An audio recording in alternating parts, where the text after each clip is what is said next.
Welcome, welcome, welcome. Good morning. Oh, I'm so glad you're here with us. We've got a great show lined up for you today, and it is with a special guest. And we're going to get to that in a minute. But this is your series, your next episode of Vision Alignment. And Vision Alignment is all about helping people to understand that their core message, their core beliefs really need to be aligned with their company's vision, and that vision alignment will help you to be more successful, more happy, and be able to do much a better job in the future. So I'm thankful for all of you that have been on this show so far, and I'm thankful for you that are listening, because we have an awful lot to go through today. And without any further ado, I'm going to get right to it. And here comes Mark, the sales hunter. Thank you very much for joining us today. There he is. Hey, thank you for having me on today. It's great. I was so glad that we had a chance to meet back here a few weeks ago with a telephone call, and it's great. Yeah, I'm looking forward to it. Well, thank you so much for being on. I truly appreciate your time. I know you're busy, but I wanted to ask you about, just if you would, just kind of give us an overall sense of your story, and kind of, this can take as long as you want. But if you wouldn't mind telling us your story of kind of how you came to be where you are. Sure. Well, our stories line up we have a lot more similarity than we realize. My whole goal in life is really to help others see and achieve what they didn't think was possible. That's my goal in life. I didn't realize that when I set out on this journey 30 or 40 years ago, because I wound up in sales. I wound up in sales only because I could not afford car insurance. Okay, that's a whole separate story.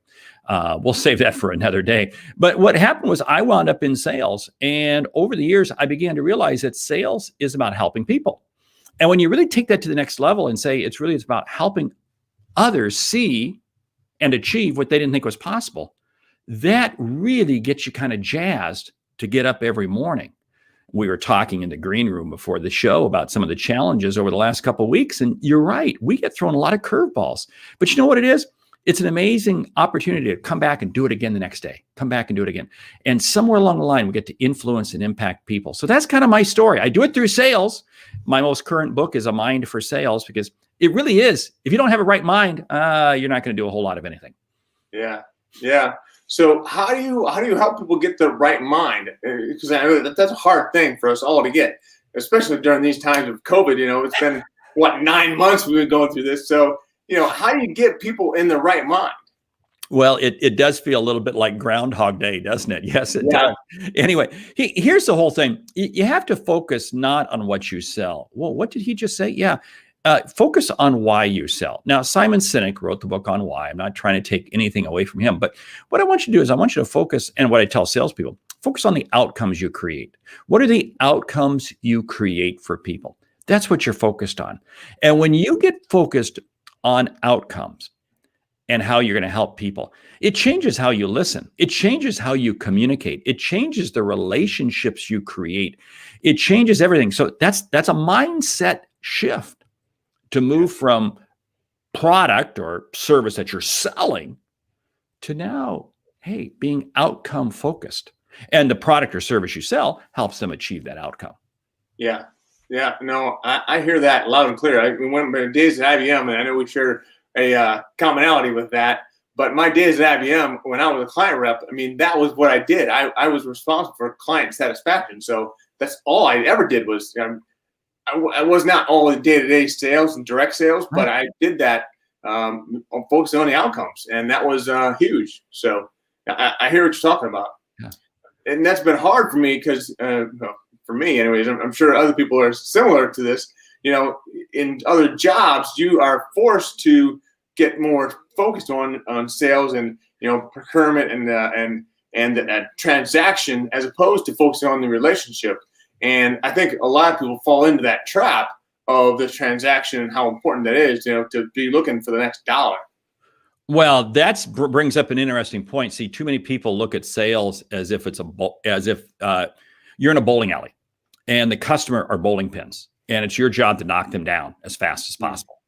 And that's just the opposite of what really sales value is all about. because here's the other piece that I don't like about sales. We talk about closing a deal. I don't want to close a deal. I want to open a relationship.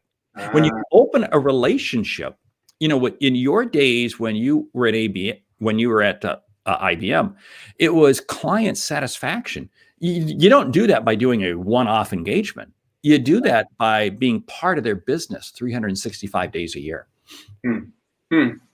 Yeah, that's huge. I mean, so do you have a methodology that you work with people that you want to make sure that they go through? So I know, we share a relationship with Anthony Iannarino. Yeah. He has a process, I think, and he is more structured, and he really, starts to have his own vocabulary. Really, do you have a similar one like that? Yeah, you do. You do. Now, I'm not going to say that I got my own vocabulary. Hey, I made the upper half of my class possible.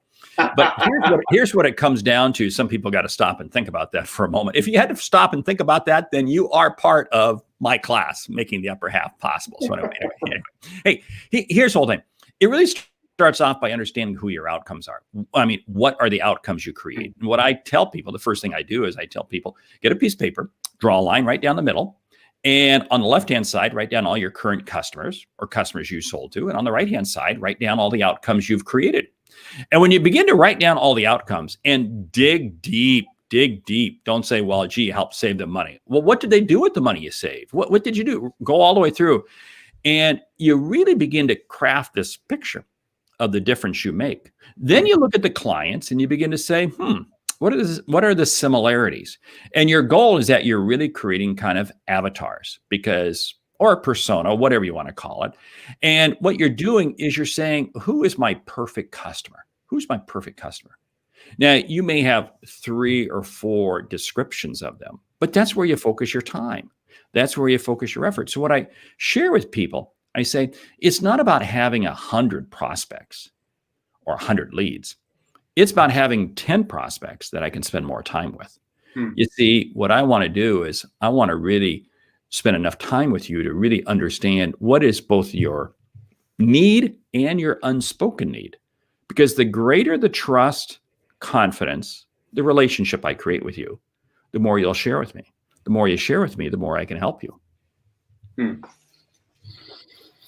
Yeah, that's true. I think that's lost a lot on people. So I think having that conversation and being able to help people from that point of view and help your customers from that point of view, has been one of those things. And here's some people, hey, my friend Wes, come on. And this is good morning, Wes. How are you? He's a good dude. And then another person, not sure, believe in yourself. I love it. Hey, be grateful you realize this. Let's talk about believe in yourself, because how can you ever expect somebody else to believe in you if you don't believe in yourself? Yeah. Stop and think about that for a moment. That's another reason why I love asking salespeople to make this list of outcomes and clients, because when you create that list, you look at that list and go, wow, I've made a difference. And then you give yourself this big giant hug and you go, I'm good.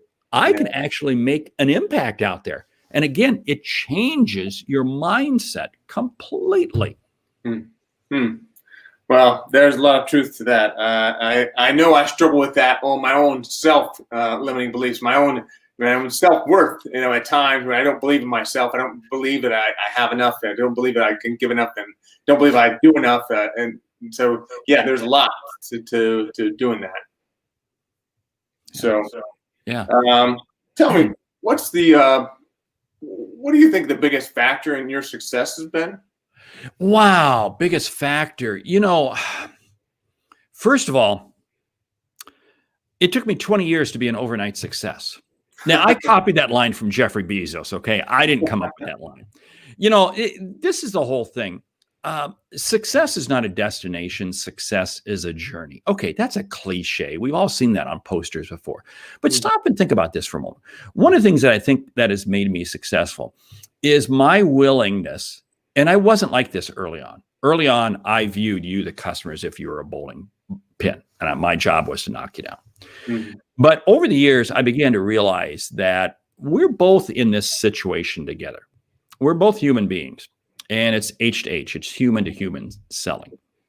And my success really began to come when I began to take a step back and focus on the big picture, the long game.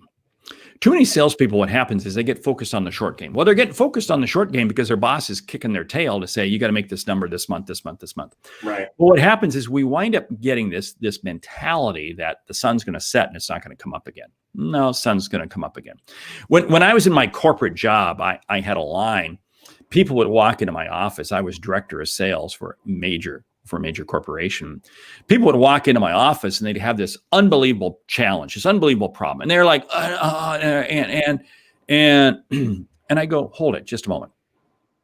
Nothing we do here today is going to change the course of mankind tomorrow. Yeah. And they would look at me and they like freak out. And I go, just hold on. Nothing we do here today is going to change the course of mankind tomorrow. Relax. And when you start to relax and take a step back and look at the bigger picture, see what happens too many times is that we get caught up in the trees. We don't see the forest. So I think my success has been the ability just to say, look at the forest.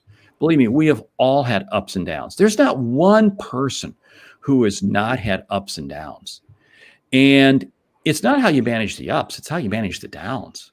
That's where you really make yourself. So I think my success is just managing myself through change and being open and receptive to other voices, other people. Surround yourself with really smart people.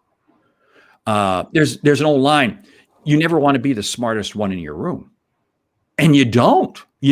Any room you walk into, you never want to be the smartest person. I don't have a problem with that. You see, because I want to suck up and absorb and just take in any kind of knowledge I can. Why I read so much. It's why I dig in things. Yeah. So have you always been so even keeled? Because I think that's a lot of your success comes from your even keel. Why don't you ask my kids? They could explain it differently. Okay, we'll just kind of leave. No. You know what? I mean, I can get wound up. I can get wound up, and I can get into a bad funk, and I can blow my cool. And believe me, we are all human. We are all human. There's no, and believe me, we all have fallacies.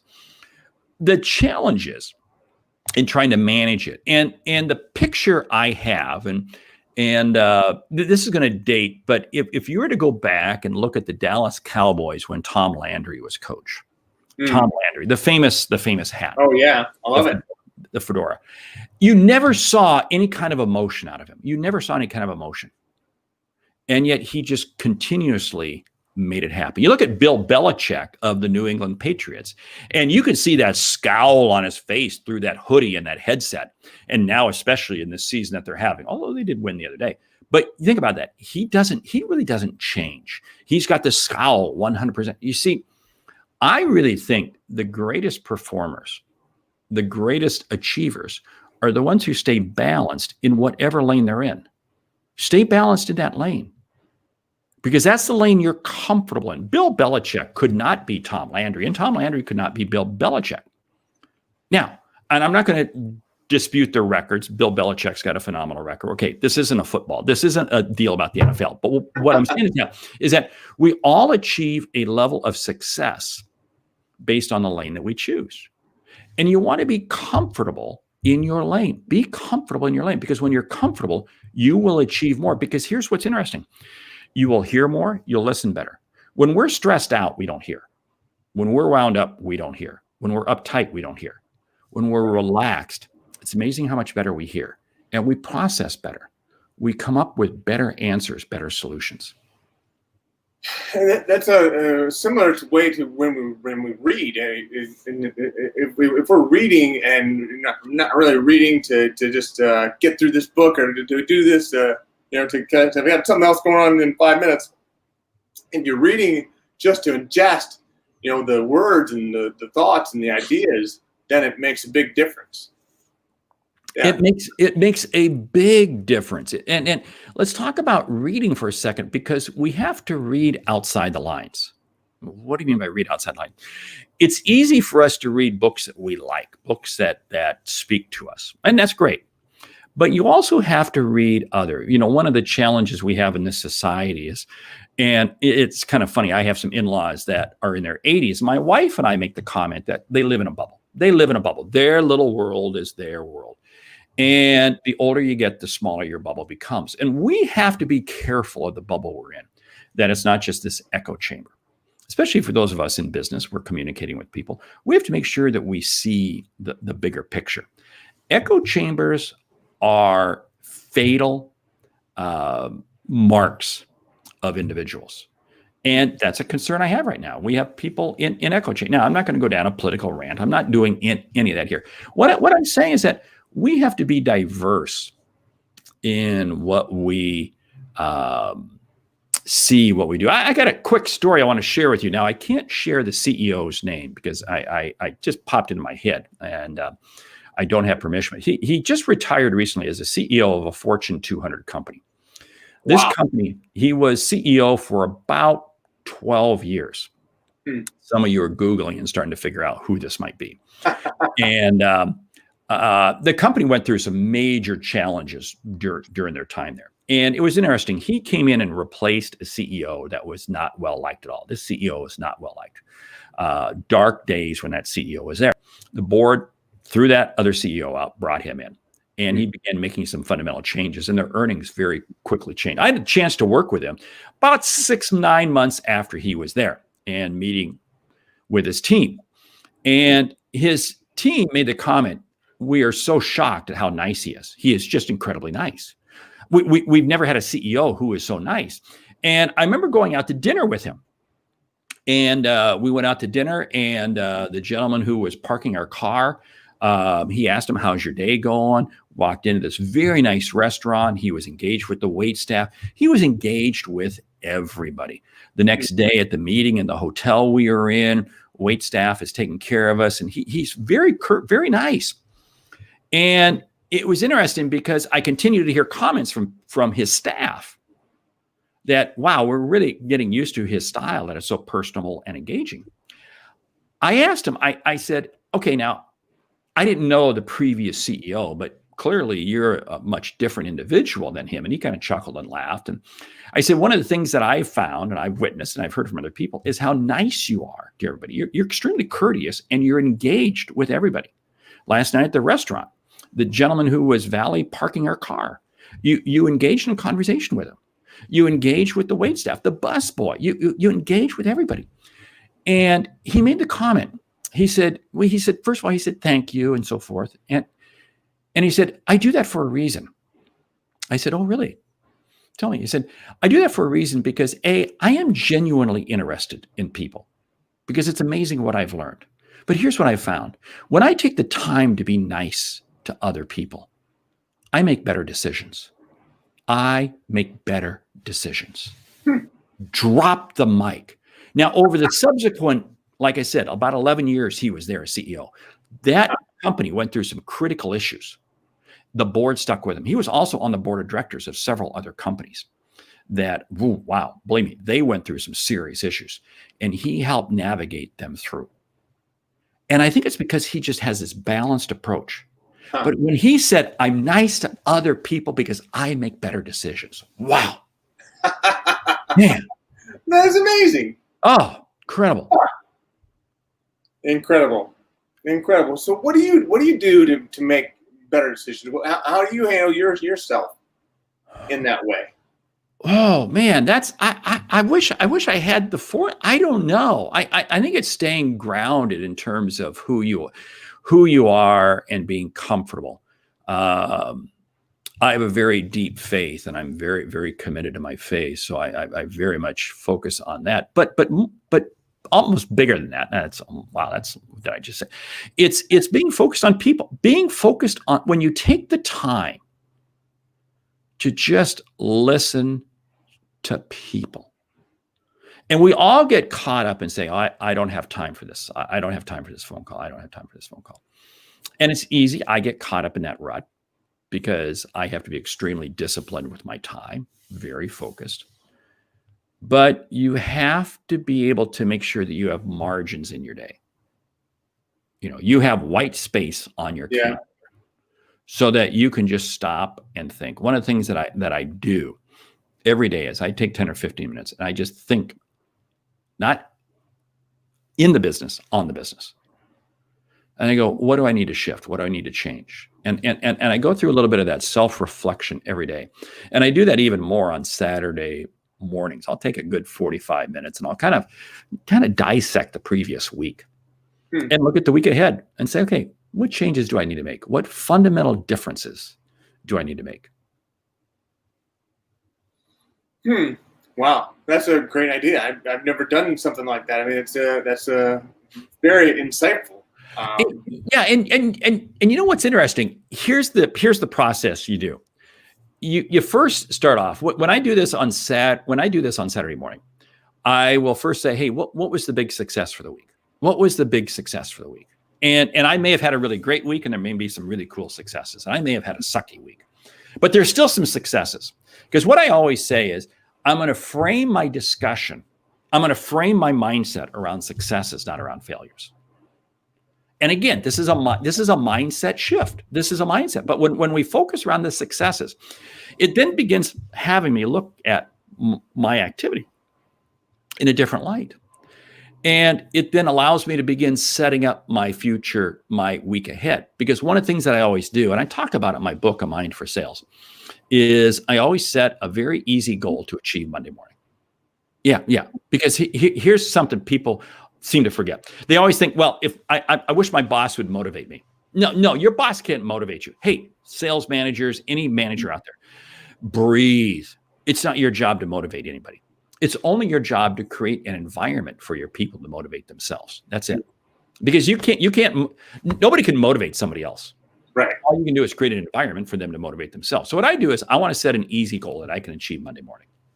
And there's something magical about achieving that goal first thing in the morning. It just boom, boom.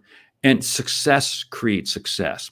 If anybody is watching this and they spent time in the military, they'll know that the first thing upon getting out of bed you do is you make your bed.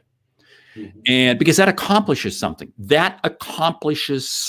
Your day might wind up being absolutely terrible. It might be the most terrible day, but when you come back to your bunk that night, your bed is made. Your bed is made. Well, what do you do? I mean, a lot of good stuff you're giving us here. So, what do you do for clarity? What do you do to allow yourself to and maybe it's the Saturday mornings for 45 minutes. But is there something you do daily for that? Well, I mean, not really. I mean, I wish, I mean, I try to take 10, 15 minutes a day and just stop and just think about the business. Just like this morning, I get up about 4:30 every morning. I know that's weird. But I just lay out the day and look at it and say, okay, what wiggles, what shakes am I going to make? What do I expect to be the high point? What's going to be the more tougher point? I'll do that. One of the things I very much do is I run. I'm always running from something. No. Like today, now I've got a window of time about 90 minutes later on this afternoon. It's going to be about 65 here in Omaha, Nebraska in November, 65. Believe me, I'm going to be enjoying that run this afternoon. Good so I try to run as much as possible. That just helps clear my head. Oh yeah, that's great. I love it. And how long do you run? Oh, I'm only doing maybe 3 miles. It's not big stuff. It's just it's again clarity. And actually today I thought, no, actually tomorrow it's going to be warm. Tomorrow it's going to be about 71. And I think I'm going to try to do 6. I'm going to try to get time to do 6. Again, just trying to fit it into the schedule. Believe me, hey, these are not fast miles. Okay, believe me, this is an old guy. Okay, those days for mileage, that's long. For speed, long gone. Well, that's okay. The dogs run faster than me. Okay, we'll leave it at that. Okay, dogs run fast. Yeah, but tell me, what does the next level of success look like for you? Wow. I think it's just continuing to do what you do. You're hitting on something very interesting, because in my book, A Mind for Sales, I talk about what are your 25-year goals.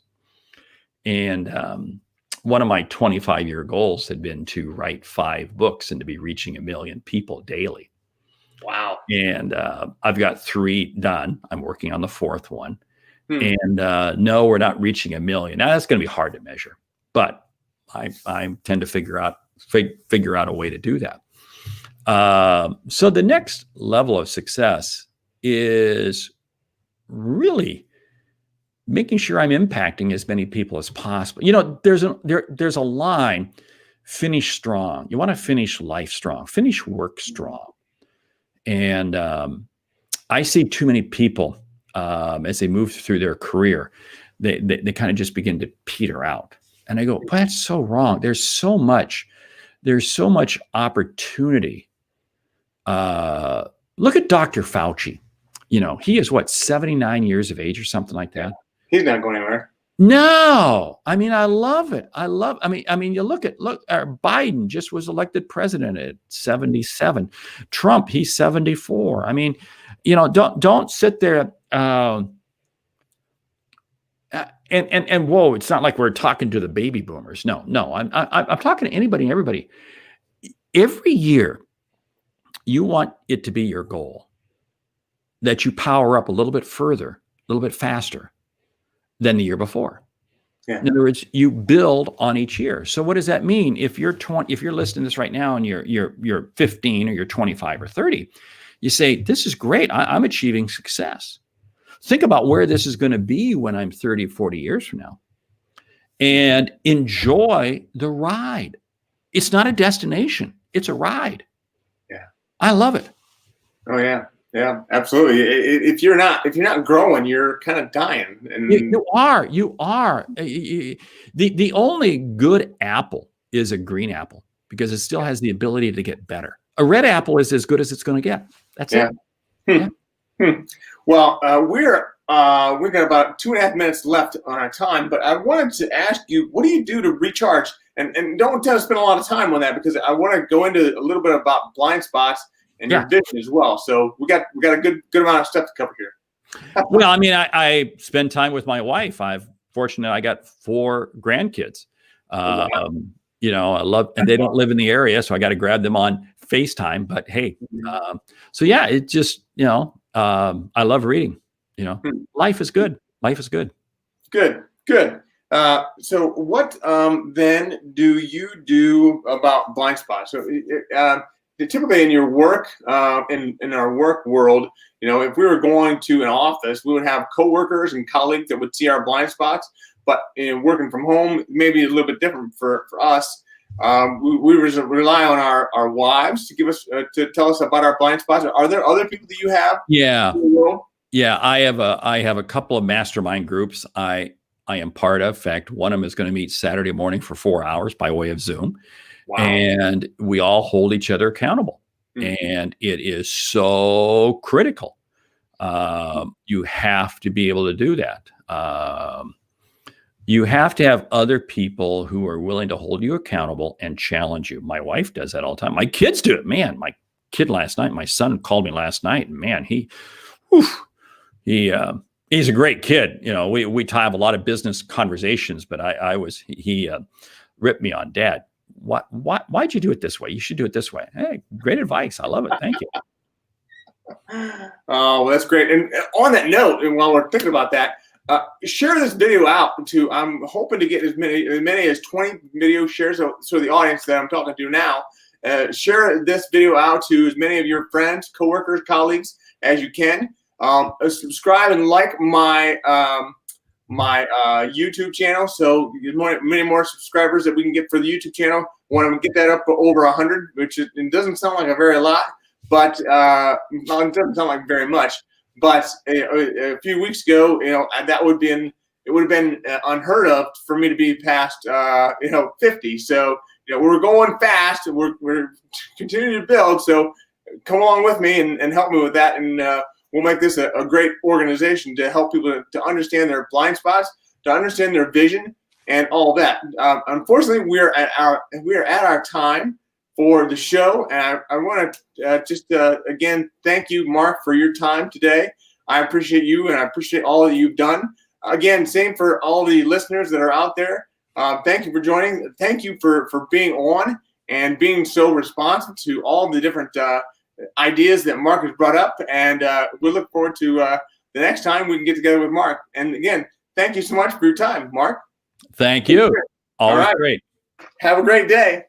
You and bet. as always, keep one eye on the road.